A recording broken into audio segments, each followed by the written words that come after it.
dear one. Well, are you ready for the second half? Now, here's the deal. I want you to promise me, and I do mean promise me, that you're going to see this thing through. We've got 6 weeks behind us. That's way too much to stop now. We're going to do this prophecy thing, and we're going to have a blast doing it. And when we get to the end of our journey, we're going to sense the holy nod of God, and that is worth any trip to me.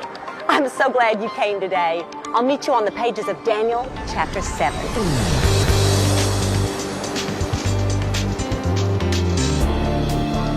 We are going to have the ride of our lives ahead of us. We're becoming aware of the kind of Babylon that surrounds us. I'm praying for a mighty and a transforming Word of God to fall upon us.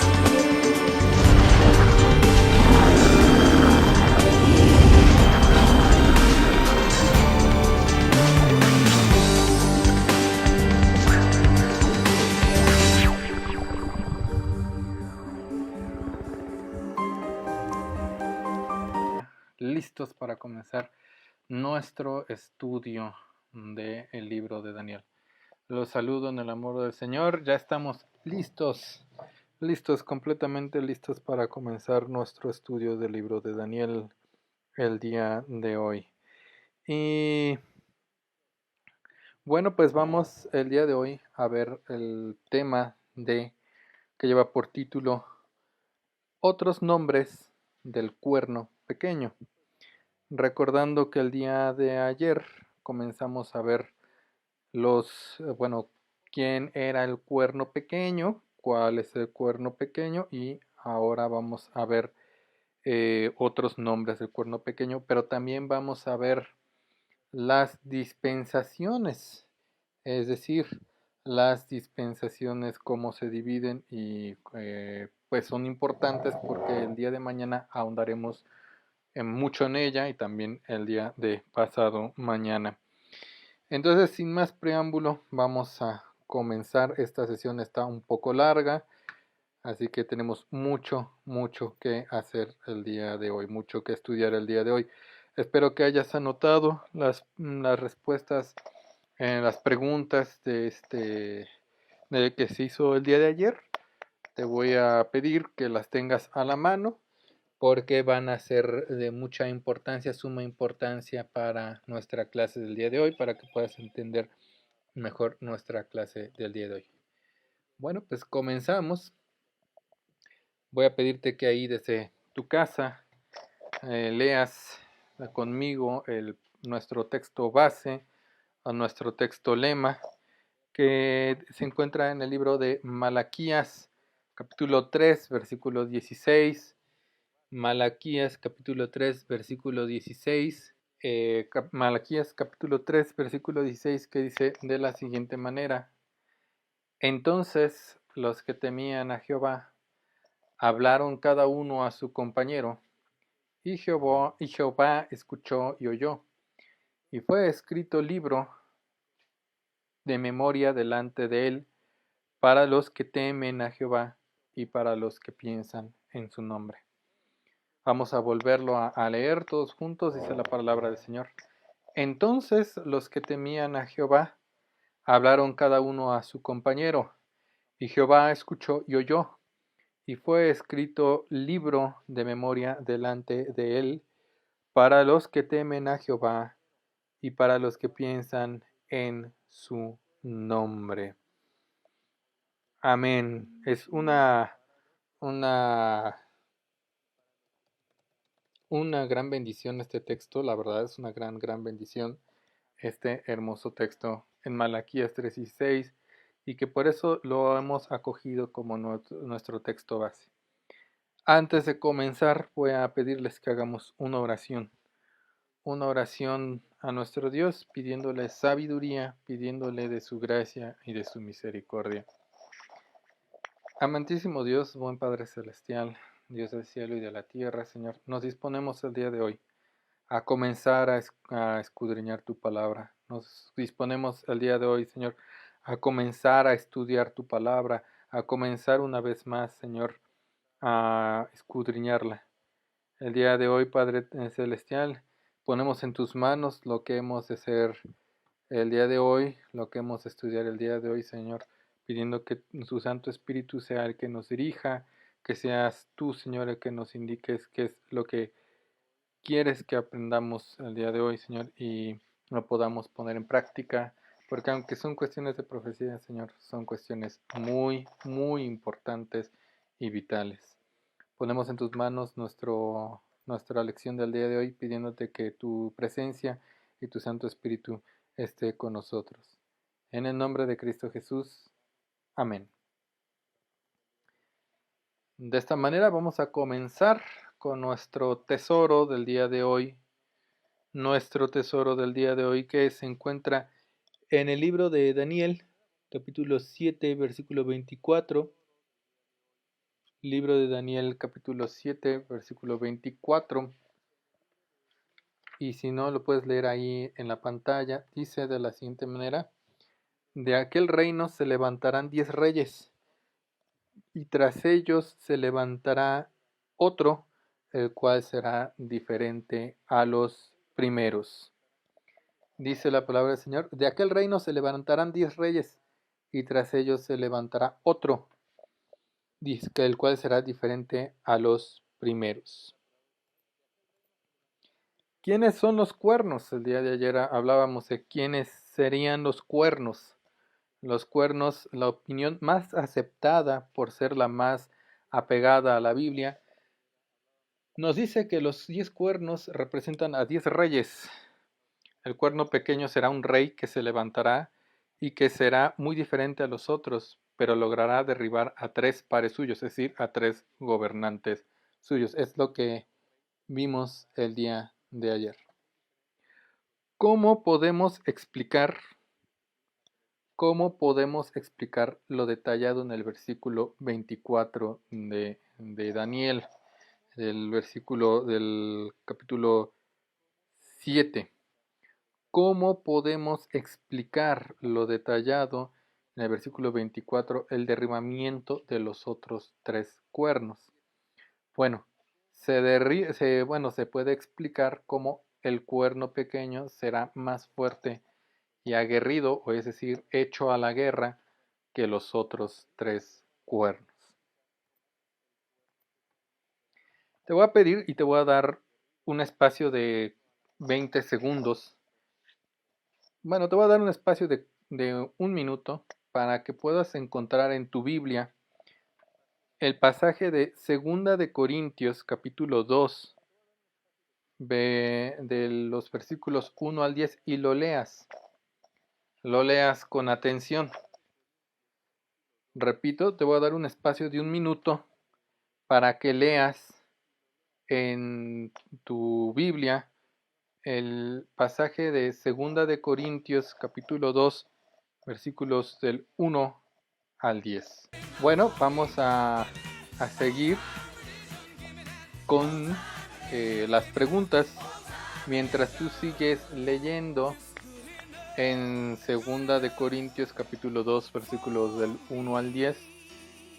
Te voy a hacer estas siguientes preguntas. La primera: ¿cómo se le llama al cuerno pequeño? Esa es la primera pregunta. Si deseas responderla en la sección de comentarios, en la primera pregunta es: ¿cómo se le llama al cuerno pequeño? Pregunta número 2: ¿a qué se refiere el apóstol Pablo al mencionar lo que lo detiene? Porque hay una parte que dice lo que lo detiene. Y pregunta número 3 es: ¿cuál será el fin de esta persona? Segunda de Corintios. No, perdón, tienen toda razón. Es Segunda Tesalonicenses. Segunda Tesalonicenses, perdón. Sí, tiene toda la razón. Me están comentando por aquí, bueno, por los comentarios, que es Segunda de Tesalonicenses. Tiene usted toda la razón, hermana. Tienes toda la razón, mi amor. Es Segunda de Tesalonicenses, capítulo 2, del 1 al 10. Segunda de Tesalonicenses 2, del 1 al 10. Voy a darles el espacio para que lo lean. Vamos a dar ese espacio para que lo lean y respondan las 3 preguntas. Las voy a repetir y luego voy a dar el espacio. Es primero, ¿cómo se le llama al cuerno pequeño? Segunda, ¿a qué se refiere el apóstol Pablo al mencionar lo que lo detiene? Y el tercero, ¿cuál será el fin de esta persona? Voy a dar un espacio para que podamos escucharlo, bueno, podamos leerlo con atención. ¿Gustas ya ir poniendo las respuestas a las preguntas? Poniendo en la sección de comentarios 1 y la respuesta, 2 y la respuesta, 3 y la respuesta. De esa manera voy a dar un espacio y luego, bueno, pues vamos a leerlos y si no, continuaremos con nuestra clase. Bueno, pues ya nos contesta mi novia Vicky, dice 1, el hombre de pecado, es decir, la respuesta número 1, que dice cómo se llama en este pasaje al cuerno pequeño. Sí, el hombre de pecado, así es. La segunda pregunta que dice, ¿a qué se refiere el apóstol Pablo al mencionar lo que lo detiene? No ha habido respuesta y tampoco para la tercera, que es, 3. La pregunta número 3 dice, ¿cuál será el fin de esta persona? Mi novia Vicky pone, 3 será destruido con el resplandor de la venida del Señor. Sí, sí. Sí, parcialmente a la mitad, porque en el versículo 8 dice, y entonces se manifestará aquel inicuo, a quien el Señor matará con el espíritu de su boca y destruirá con el resplandor de su venida. Ok, sí, es correcto, es correcto. Bueno, pues vamos a continuar con, muchas gracias mi amor por responder, y ahora vamos a continuar con la siguiente lámina. La parte que dice lo que lo detiene. La palabra del Señor lo dice en 2 de Tesalonicenses, versículo 6, dice, y ahora vosotros sabéis lo que lo detiene. Versículo 6a dice, y ahora sabéis lo que lo detiene. Algunos estudiosos de la Biblia dicen que es el Espíritu Santo quien detiene la manifestación del Hijo de Pecado. Si esta idea fuera real, entonces nos encontraremos con la idea de que el Espíritu Santo sería quitado de en medio y entonces el Hijo de Perdición se manifestaría. Puede ser, es posible, aunque entonces esto haría choque con la idea de que nuestro Dios es omnisciente. La otra idea que dicen los estudiosos de la Biblia es que la Iglesia es quien detiene la manifestación del Hijo de Pecado. Si esta idea fuera real, sabemos que el Espíritu Santo mora en todos los hijos de Dios. Por lo tanto, si la Iglesia es quitada de la escena, por ende, la obra contenedora del Espíritu Santo también se retira. Aquí es muy importante mencionar que el Espíritu Santo seguirá presente aún cuando la Iglesia sea quitada de la escena o sea quitada de en medio. Es muy importante mencionar eso. Ciertamente ya no tendrá todas las funciones, o sea, ya no ejercerá más bien todas sus funciones, pero continuará, ¿de acuerdo? Y una de esas funciones que ya no hará el Espíritu Santo cuando la iglesia sea quitada en medio es detener al hijo de perdición. ¿Cuándo será que la iglesia sea quitada de la escena? Bueno, nosotros nos vamos a ir a esa parte, en esa corriente de que la iglesia será quitada de la escena y es lo que hará que el hombre de perdición se manifieste. Algunos dicen que será en un acontecimiento conocido como el arrebatamiento o el rapto. Solo así se puede explicar o se puede entender que habrá un arrebatamiento, es decir, que la iglesia será quitada inminente de manera inédita y de manera pues que no se esperaba, de una forma que no se esperaba, y entonces esto se le conoce como el arrebatamiento o el rapto. De acuerdo a lo registrado en el Evangelio según San Mateo, capítulo 24, del 40 al 42, de los versículos 40 al 42 de Mateo 24, dice de la siguiente manera: entonces estarán dos en el campo, el uno les será tomado y el otro será dejado. Dos mujeres estarán moliendo en un molino, la una será tomada y la otra será dejada. Velad pues, porque no sabéis a qué hora ha de venir vuestro Señor. Por lo tanto, es correcto pensar que será la iglesia, y cuando la iglesia sea arrebatada es cuando, bueno, es más bien el Espíritu Santo a través de la iglesia la que detiene la acción del hijo de perdición o el anticristo, y que cuando la iglesia sea arrebatada, entonces este hombre de perdición se manifestará abiertamente. ¿Cuándo ocurrirá esto? Pues nadie lo sabe, ni aun los ángeles que están en el cielo. Pero existen tres corrientes que buscan interpretar estos sucesos.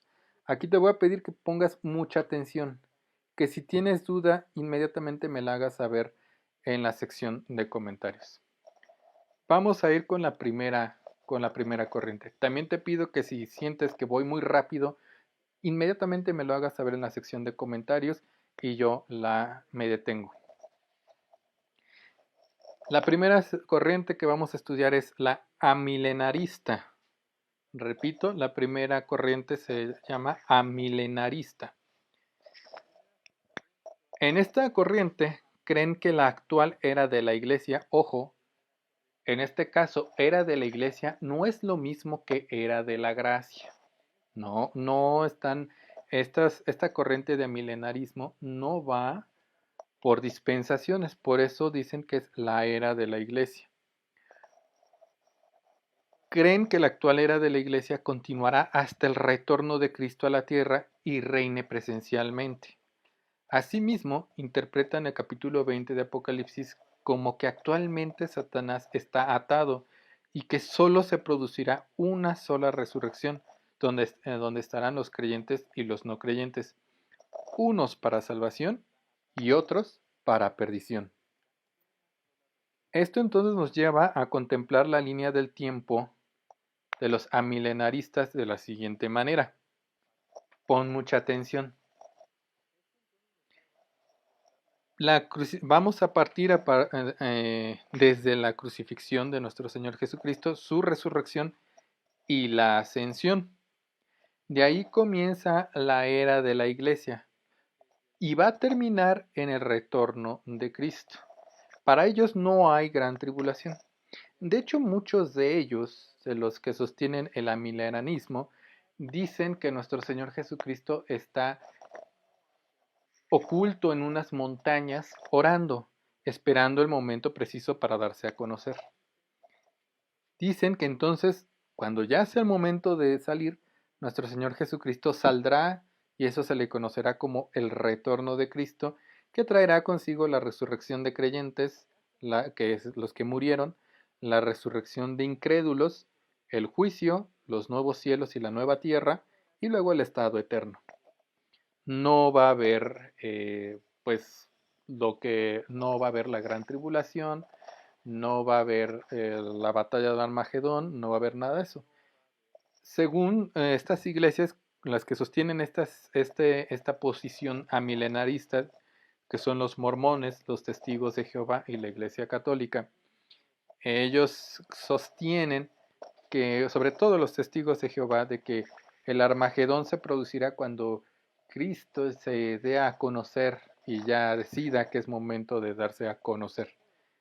Esta postura es incorrecta.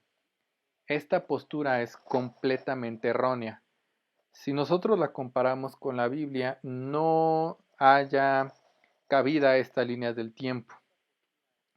Porque es muy importante destacar que dice que la era de la iglesia, porque para ellos nuestro Señor Jesucristo no es el Hijo de Dios. Y entonces, por lo tanto, pues no hay gracia disponible para la humanidad. A excepción de la Iglesia Católica, sí dice que que nuestro Señor Jesucristo sí es el Hijo de Dios, pero no le da toda la importancia a su resurrección y ascensión, porque para eso entonces tienen los santos, ¿no?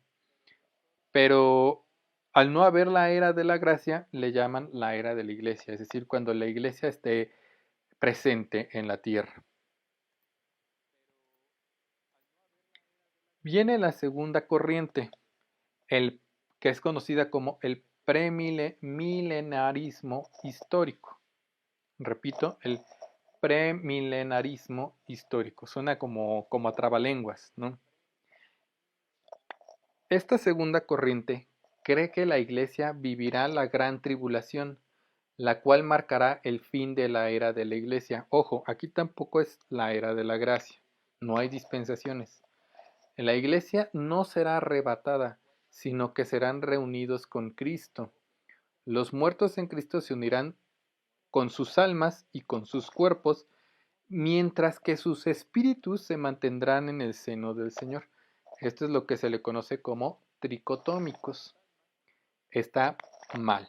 Aquí ya estamos viendo un error de doctrina grave. Asimismo, consideran que el pueblo de Dios será conformado por la Iglesia y el pueblo de Israel, por lo que el reinado de Cristo será solo con la gente creyente o cristiana. El reino de Dios en la tierra solo durará 1000 años. Solamente durará 1000 años. Vamos a ver cómo queda la línea del tiempo para los que sostienen la postura premilenarista histórica. Partimos de la crucifixión de nuestro Señor Jesucristo, su ascensión a los cielos, la era de la iglesia, que va a ir terminando con la gran tribulación, el retorno de nuestro Señor Jesucristo, y ahí comienzan nuevos cielos y nueva tierra, reinado de Cristo por 1000 años, un solo pueblo de Dios, y luego de ahí pasamos mágicamente al estado eterno. O sea, ya no hay necesidad de nada más, ya solamente pasamos, transitamos libremente por el estado eterno. Las iglesias que sostienen esta postura, las más conocidas son la iglesia presbiteriana y la iglesia luterana. No es correcta. Conforme a la Biblia, no es correcta esta postura. Esta postura no es correcta y ahorita van a ver por qué. Quedan muchos sucesos al aire libre en esta postura, no se terminan de acomodar. Y finalmente la tercera corriente que intenta explicar cuándo será que la iglesia será quitada o cómo serán esos sucesos de cuando la iglesia será quitada de la escena. La tercera corriente es la premilenarismo dispensacional. Repito, premilenarismo dispensacional. Esta es la que va por dispensaciones. La inocencia, la conciencia, la ley, la gracia, etc., por mencionar algunas. Consideran que la dispensación de la gracia concluirá con el arrebatamiento de la iglesia de este mundo, lo cual da paso a que los juicios y las copas de ira de Dios caigan sobre la humanidad que no se ha arrepentido. Asimismo, las promesas de Dios se cumplen sobre el pueblo de Israel, al igual que la última semana de angustia. Esta corriente se divide en dos vertientes, las cuales son pretribulacionistas e intertribulacionistas. Los pretribulacionistas creen que el arrebatamiento de la iglesia será antes de la gran tribulación, y los intertribulacionistas creen que el arrebatamiento de la iglesia será a la mitad de la gran tribulación, es decir, al final de los 3 años y medio de aparente paz. Es decir, cuando el anticristo apenas esté subiendo al poder. Vamos a ver cómo queda esta línea del tiempo a grandes rasgos.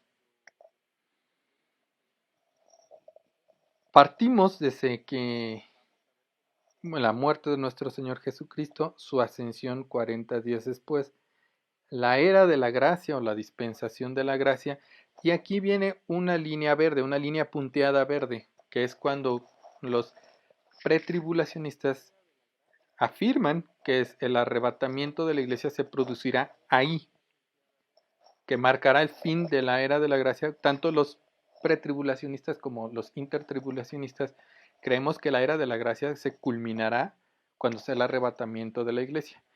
Pero los pretribulacionistas creen que será antes de que comiencen los 3 años y medio de paz. Los intertribulacionistas creemos en que va a ser a mitad, es decir, al final de los 3,5 años de paz, antes de los 3,5 años de destrucción y gran tribulación, cuando ya el anticristo tome el completo y absoluto poder. Eso no lo va a ver la iglesia. Repito, cualquiera de estas dos vertientes de esta corriente, afirmamos de que la iglesia no verá al anticristo tomar completo control. Después de la gran tribulación vendrá nuestro Señor Jesucristo y estará reinando en la tierra 1000 años. Luego vendrá el Armagedón y finalmente vendrá el juicio del gran trono blanco, luego cielo y tierra nuevas y finalmente el estado eterno. ¿Cuáles son las iglesias que sostienen el premilenarismo dispensacional en su vertiente 1? Bueno, pues el MIEPI, las Asambleas de Dios, la ICR y la Iglesia Pentecostal de México. ¿Quiénes son las que sostienen el premilenarismo dispensacional en su segunda vertiente? Bueno, la Iglesia Metodista y la Iglesia Bautista. Y para este estudio vamos a utilizar la vertiente de premilenarismo dispensacional intertribulacionista. Esa es la postura en la que este canal se va a fijar, en la que este canal está siguiendo este estudio. No dejaremos a un lado la vertiente pretribulacionista, pero la mayor parte será la intertribulacionista. Finalmente, las dos visiones no se anteponen una con la otra y muy por el contrario parecen ir en la misma dirección. El premilenarismo dispensacional. A lo largo de nuestros estudios abordaremos los diferentes argumentos bíblicos que respaldan esta corriente. Entonces déjame resumir este último punto, esta última parte. La corriente correcta para abordar esto es el premilenarismo dispensacional. Y la posición que va a optar y que está optando este canal es la premilenarista dispensacional intertribulacionista. Repito, también veremos la otra vertiente, la otra vertiente que es la pretribulacionista, pero tanto la pretribulacionista como la intertribulacionista no se anteponen, no chocan, sino que muy por el contrario se van pues complementando. De hecho, ni se complementan porque es lo mismo, los mismos sucesos van a ocurrir. Vamos, bueno, no sé si tengan alguna duda, algún comentario. Vamos a continuar con los otros nombres del cuerno pequeño. Vamos a enfocarnos principalmente en el libro de Daniel, ¿no? Vamos a ir al 7, de los versículos 24 al 28, que dice que el cuerno pequeño derribaba a 3 reyes. Hablará grandes cosas contra el Altísimo y hablará grandes cosas, y cosas grandes contra el Altísimo. Hace guerra contra los santos y los vencía. Ahora vamos a ver lo que dice el libro de Apocalipsis, capítulo 13, versículo del 1 al 8. Y vemos que es una bestia semejante a un leopardo, con pies como de oso y su boca como de león. Tiene 7 cabezas y 10 cuernos, y en sus cuernos 10 diademas. Tiene un nombre blasfemo. Hace guerra contra los santos y los vence.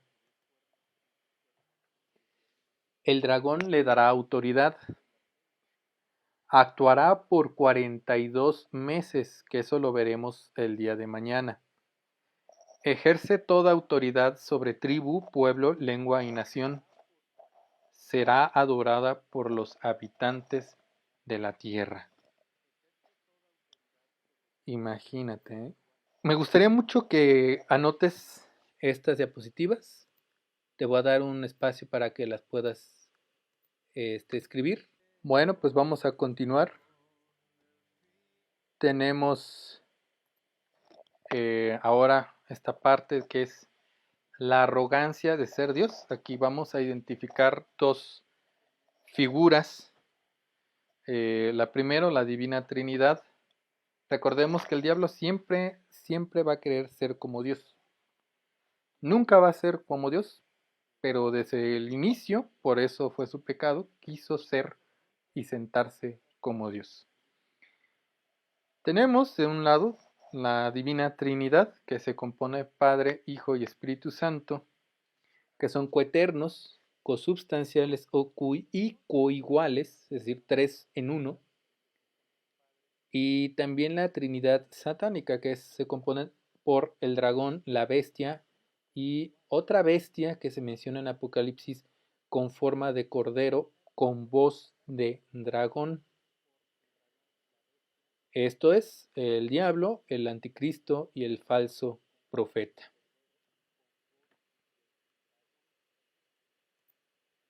¿Dónde dice esto de con voz de dragón? Bueno, te invito a ver Apocalipsis 13. Apocalipsis 13.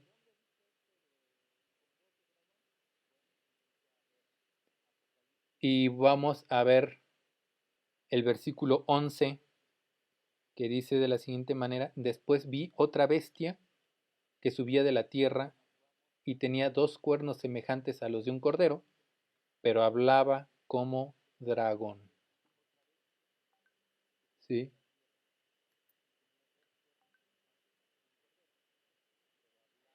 Me comentan que la Trinidad satánica no se dice así, y que no existe o no se dice así, se le llama triunvirato.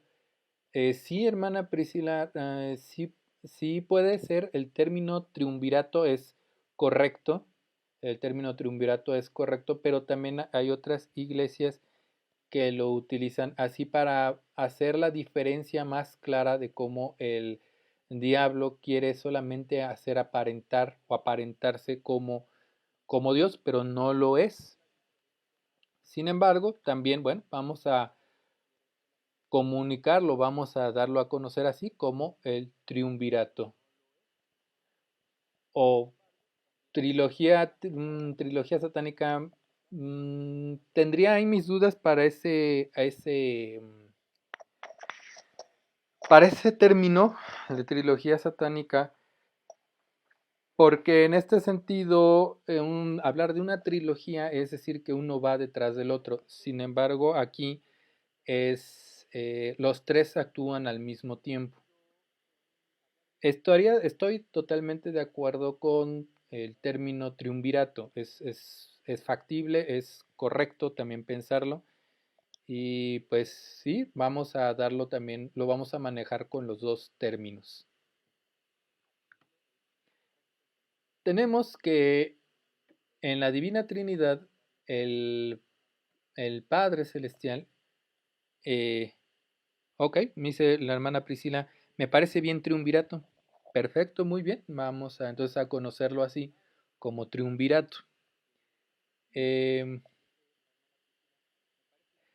Nuestro hermano pastor David Taboada también nos comenta como triada diabólica. Sí, también es válido ese término. Muchas gracias, pastor. También de la Iglesia Bautista de México, triada diabólica. Sí, es correcto. Muchas gracias. Lo vamos a conocer como triunvirato. Y sí, me parece bien para hacer la diferencia de la Trinidad de Dios, a no confundirnos con el enemigo que es el diablo. Vamos a comunicarlo como el triunvirato. o la triada diabólica que nos habla el pastor David Taboada. Muchas gracias, sí, lo estaremos tomando en cuenta. Pero aquí vamos a ver, haciendo caso de estos términos propuestos por nuestra hermana Prisi Reyes y por nuestro hermano pastor David Taboada. Gracias, hermana Prisi, que dice muy buen tema. Muchas gracias, hermana, pues sobre todo que el Señor nos siga bendiciendo, nos siga dando de su gracia y su misericordia. Y muchas gracias por siempre estar ahí al pendiente de nosotros. Hermano pastor David Taboada, un saludo afectuoso en el amor del Señor. Yo en lo personal lo estimo enormemente. El Señor lo bendiga a usted y a su familia. Bueno, retomando nuestro tema, vamos a ver cómo es que el diablo trata de remedar o imitar lo que nuestro Dios hace. El dragón el diablo le da autoridad a la bestia que es el anticristo, y así como en este caso nuestro Señor Jesucristo murió y resucitó al tercer día y posteriormente ascendió y fue exaltado por el Padre Celestial, aquí en el triunvirato la bestia es herido de muerte, pero sana y es exaltado por el hombre. Aquí vemos cómo es que trata de ser como Dios, pero no es Dios. No es Dios. Entonces solamente se queda en un triste remedo. Y finalmente viene la parte de Cordero con voz de dragón, que engaña con prodigios y milagros para hacer caer a la humanidad. Trata de manera vana e inútil aparentar la parte del Espíritu Santo, que es el vicario de Cristo, la dulce promesa de nuestro Dios, es el que está con nosotros siempre. Sabemos quién va a ser el falso profeta, lo sabemos perfectamente, que es el hombre que se hace llamar Papa ahí en la Iglesia Católica, eso lo sabemos muy bien. Y pues es muy importante ver cómo es que trata de siempre jalar todo a una cuestión de ecumenismo. Todos bajo la idea de que todos iremos a Dios porque todos creemos en Dios, pero no es así. Nosotros no estamos de acuerdo con el ecumenismo porque deriva en esta parte. A lo largo de nuestros estudios, el día de mañana veremos cada uno de esta parte del triunvirato. Tanto el día de mañana como pasado mañana estaremos ahondando en estos detalles. Les agradezco enormemente sus comentarios. La verdad es que yo trato de prepararme y todo, pero pues me falla un poco, pero le agradezco a Dios y a ustedes sus comentarios enormemente. Los arquetipos del anticristo. ¿Por qué existen los arquetipos del anticristo? ¿Por qué no es nada más uno? Bueno, pues porque el diablo no sabe cuándo llegará el reino de nuestro Cristo. Lo único que puede hacer es leer y estar atento a las señales de los tiempos y de las profecías bíblicas. ¿Sí? Lo único que le queda es así como intentarlo, a ver si en una de esas es, pero no sabe los tiempos ni las sazones de nuestro Dios. Aquí vemos tres tipos o tres arquetipos del anticristo. De derecha a izquierda, Calígula, ¿no? Calígula que reinó sobre Roma, fue un emperador de lo más tremendo, reinó en los tiempos después de Cristo. En medio, el más reciente, que es Hitler, que llevó a la humanidad, como lo vimos ayer, a una situación, a una crisis gravísima.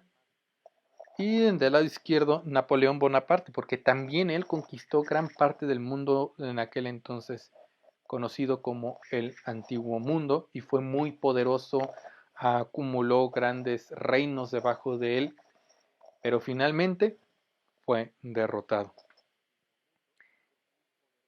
Esto me lleva a preguntarte, La primera pregunta que estaba el día de ayer. La primera pregunta del día de ayer. ¿Quién del video, de los que vieron ayer el documental y los que no, bueno, pues que puedan ver las respuestas? ¿Quién nos comparte la primera pregunta y su respuesta que se dio en el documental? Les recuerdo la primera pregunta. La primera pregunta es: ¿qué características en común notas en el ascenso al poder de Adolf Hitler con respecto a lo descrito por Daniel en su capítulo 7, versículos 24 al 25? Repito, la primera pregunta fue: ¿qué características en común notas en el ascenso al poder de Adolf Hitler con respecto a lo descrito por Daniel, capítulo 7, versículos 24 al 25? Les doy un espacio para que puedan responder. Y dice del 24 al 25: y los 10 cuernos significan que de aquel reino se levantarán 10 reyes, y tras ellos se levantará otro, el cual será diferente de los primeros, y a 3 reyes derribará. ¿Qué cita fue la que di? Me están preguntando. Di Daniel 7, 24 al 25.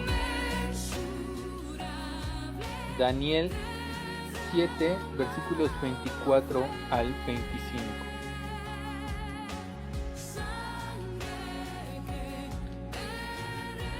Vemos entonces las características, pues, que ascendió al poder, ¿no? Y fue diferente a otros reyes que habían gobernado Alemania. A ellos los engañó diciéndoles que les iba a levantar la moral, que iba a levantar la economía y que era diferente a otros. Ahí vemos la característica en el 24, y en el 25 dice: y hablará palabras contra el Altísimo, y a los santos del Altísimo quebrantará. Vemos que se pudiera ver que los santos del Altísimo ahí fue cuando atacó al pueblo judío, pero también atacó a las iglesias evangélicas que se oponían a él. Se oponían a él, las iglesias bautistas y las iglesias metodistas se opusieron al régimen nazista. Y dice mi novia Vicky, fue en guerra contra el pueblo de Dios. Así es, esa es una de las características. Gracias, mi amor. Y también vemos en el 25 otra que dice: y pensará en cambiar los tiempos y la ley. Él quería hacer su voluntad sobre los pueblos que conquistaba. Y luego vemos en la parte C del versículo 25: y serán entregados en su mano hasta tiempo y tiempos y medio tiempo. Si bien no fueron tiempo y tiempos ni medio tiempo, lo cierto es que casi se cumplió el tiempo. Ya veremos el día de pasado mañana, si Dios nos concede la vida, qué significa tiempo, tiempos y la mitad de un tiempo. Segunda pregunta, les voy a dar el espacio para que la puedan responder. Repito la segunda pregunta: ¿qué características notas en común durante el gobierno de Hitler con respecto a lo descrito por Daniel en el capítulo 7, versículo 25? Repito, ¿qué características notas en común durante el gobierno de Hitler con respecto a lo descrito por Daniel 7, 25? Bueno, pues que quiso cambiar los tiempos, quiso cambiar la ley, quiso cambiar todo a su modo y a su estilo y a su pensamiento y a su reflexión y a lo que le parecía correcto. Y la última pregunta que les haré el día de hoy es la siguiente. A partir de que se leyó el libro de Daniel capítulo 8 versículos 24 al 25, y esto es muy importante que la tengan presente para la próxima semana, les voy a pedir que la puedan anotar en sus cuadernos y la tengan presente y la lleven de tarea. Leer el libro de Daniel capítulo 8 versículos 24 al 25. ¿Cuál fue la señal que no se cumplió? Ya la contesté ayer, pero la voy a volver a reformular la pregunta. No la voy a volver a contestar, pero léala. Lean el pasaje de Daniel, capítulo 8, versículos 24 a 25, que dice, ¿cuál fue la señal que no se cumplió? Y bueno, pues vamos a entonces a dar por terminado el día de hoy nuestro estudio bíblico del día de hoy. Nuestro estudio bíblico concluye el día de hoy. Mañana nos estaremos reuniendo para la lección que se va a llevar por título El quebrantamiento de los santos.